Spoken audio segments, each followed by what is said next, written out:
প্রিয় বোনেরা, আল্লাহ তাআলা আমাদের নারীদের দিয়েছেন সম্মান, মর্যাদা আর ভালোবাসার এক মহৎ দায়িত্ব। একজন স্ত্রী হিসেবে স্বামীর প্রতি আনুগত্য, একজন মা হিসেবে সন্তানের প্রতি মমতা, আর একজন কন্যা হিসেবে পিতার প্রতি শ্রদ্ধা, এই তিনটি গুণই জান্নাতের দরজা খুলে দেয়। ইসলাম বলে, স্বামী-স্ত্রী সম্পর্ক শুধু দেহের নয়, আত্মারও বন্ধন। তাই স্ত্রীর কর্তব্য স্বামীর ইজ্জত রক্ষা করা, সংসারে শান্তি বজায় রাখা এবং নামাজ রোজা দিয়ে ঘরকে আল্লাহর রহমতের ছায়ায় ভরিয়ে তোলা। আজ যদি আমরা নিজেদের চরিত্র, পোশাক আর আচরণে ইসলামের আদর্শ ধারণ করি, তবে সমাজের অন্ধকার দূর হবে।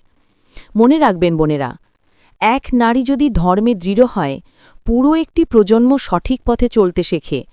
তাই নিজেকে গড়ুন, যেন আপনার ঘর থেকেই জান্নাতের সুবাস ছড়ায়।